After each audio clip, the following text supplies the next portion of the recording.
Hi folks, welcome to the Prepared Homestead. This is Travis. Thank you all for stopping by to watch. Have you folks been paying too much attention or any attention at all to what's going on in France? I know I've talked about it quite a bit this week, but I think it's kind of important. Maybe not the most important thing, but I do think it's kind of important because I think there's some similarities to what's happened and is happening, will happen here in the United States, meaning it's quite possible the stuff that we're watching happen in France, it's also now spilling over into Sweden. It looks like that there could possibly be a trend in Europe, not just France alone, with the amount of migrants, these refugees that are just they don't care. They're just burning cities down. They're looting. They're rioting. They're causing mass widespread violence. In fact, to the point that there's been looting of gun stores and police stations, and they're using firearms which aren't as readily available in France as they are here. Fully automatic weapons.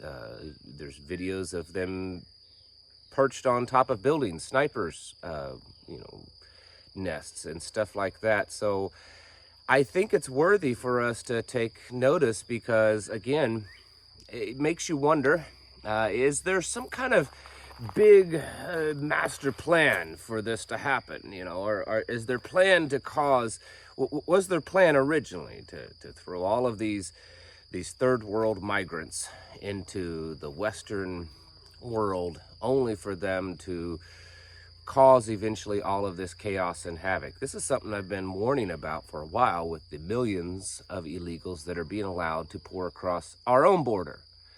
And it's increasing. They're from all over, and it's just getting worse. And we think that that's actually a good thing. We think that for some reason, not maybe you and I, but, the people that are running the show, right? Kamala Harris, she's the border czar. Joe Biden, he says that it's the strongest, most secure border ever. The White House spokesperson says that, there's way less people coming across illegally than there ever has been. It's not a problem, even though it's somewhere like 300,000 a month or more that's coming across. That's pretty significant. But is this being done for a reason, for a purpose? I think so. I think it's being done if you look at the World Economic Forum. If you look at a lot of this global plan to change the world, to reset everything, to make it new, a new world, a lot of them have in their plan has to do with taking migrants, taking third world people and put them into the West and to relocate. In fact, even in that very infamous video now of the World Economic Forum, You'll Own Nothing and Be Happy.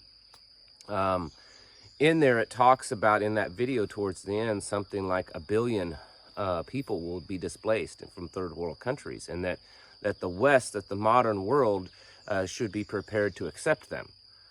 Well, that's what's happening. That's what's been happening in France. If you go back to 2016 in France, they were actually having protests on the streets in France to encourage and welcome these migrants, these refugees, that they needed to come there for safety.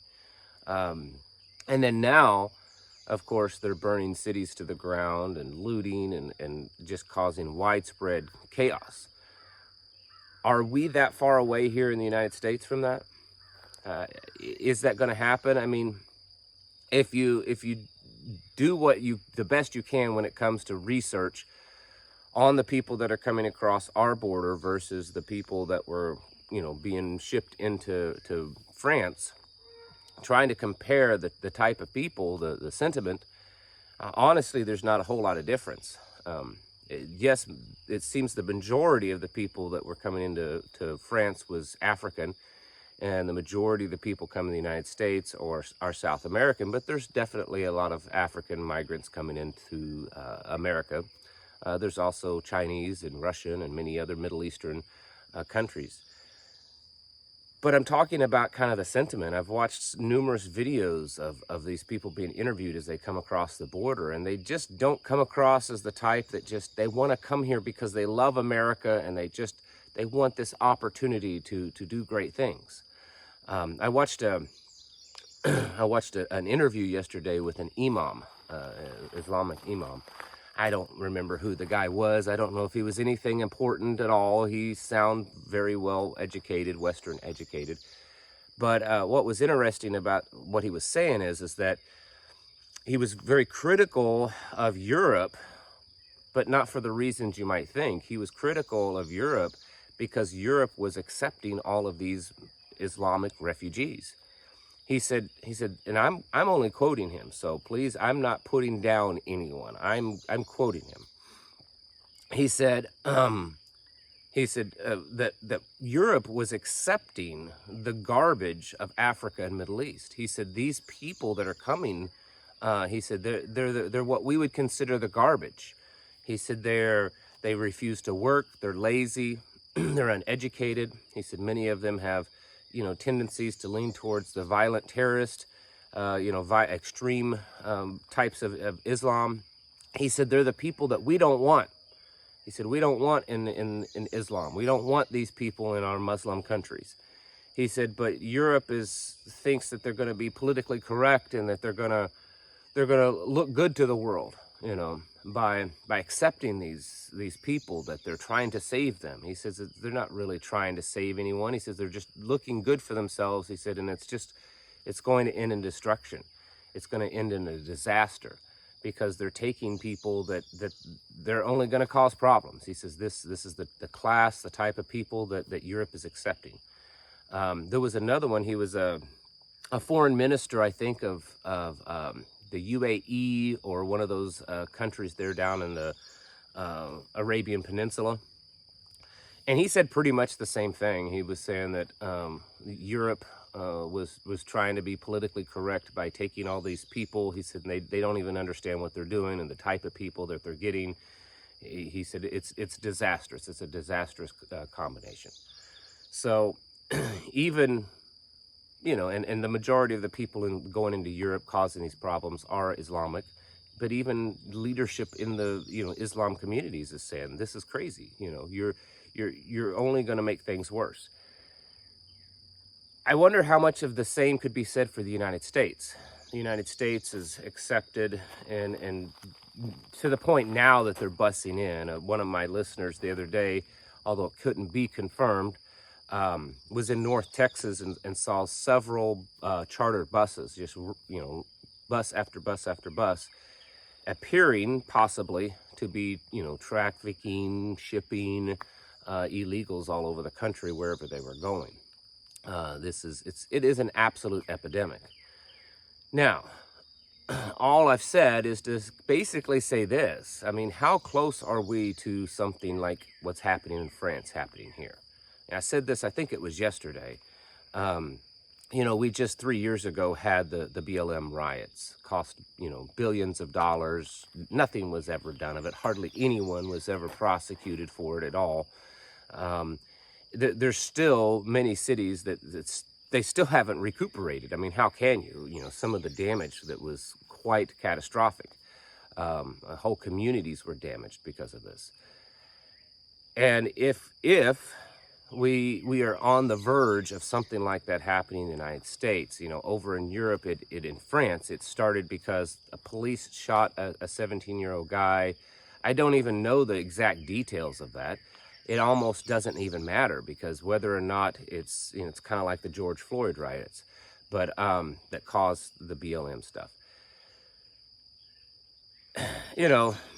Was the police officer innocent or guilty? Who knows? But it doesn't justify what's happening. And there's so much similarities. They've obviously kind of watched what happened with the George Floyd thing, and that's what's happening.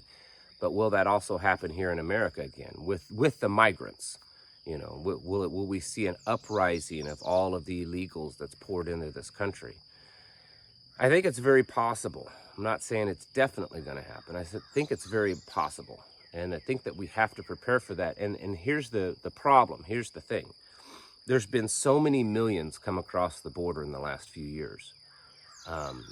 Anywhere in the numbers of 3 to 5 million a year. So you're talking several million, illegals. Who knows how many of them would participate in something like this, but they're spread all over. There's hardly a community that you're not seeing that. I mean, even where I live, very rural, very just kind of backwoods, you run into people occasionally or see them that you kind of wonder. I mean, you don't know their legal status. They don't speak English. We don't have large Hispanic communities in the area, but kind of makes you wonder, just because of, and I'm coming at it from a police officer's standpoint. You can call it racial profiling. I don't care. But when there's certain markers that kind of stand out, it kind of makes you wonder. Point is that the illegals that's come across the border, while they certainly are in concentrated areas in part, they are everywhere. And if we started to see some type of nationwide resistance, protest, violence from the illegals that's come across the border, it could be very disastrous for America, because again, we've been letting 3 to 5 million a year for at least the last couple of years across the border.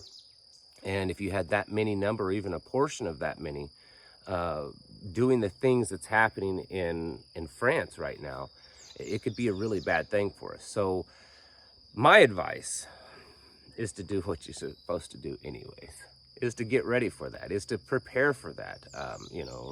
Stay strapped or get clapped, basically. Make sure that you have some type of emergency bag in your vehicle. You should have that anyways. Make sure that you're, aware of where you're going. Being observant when you're out traveling, even if it's just to the grocery store that you've been 100 times. Pay attention to things that are happening around you, and always have an exit plan. If you have a certain route that you go to the grocery store every time you go, have an alternative route to get out of there. Have a way to be able to communicate with your family, with your spouse, with your husband or wife. Having a portable radio in the vehicle is a smart thing if you can make it work for you. Just having a plan with your family so that they know what to do. If you're a mother, single mother, married, mother that's with kids and you're out in public, do you have a plan with those children of how to evacuate, get out of there, how to extract the children and get out of the situation quickly? Getting home from work. Basically, any of these things and more are really important for you to be planning out, because whether it's another summer of love like the BLM stuff or something completely different, all of these things and more are really necessary for you to kind of plan out in case stuff happens, because stuff happens at the most inopportune time. It's not like the apocalypse is going to happen just while you happen to be sitting at home with your family, going through all your preps so everything's all out and you know exactly where everything's at and it's all right in front of you. It doesn't work that way.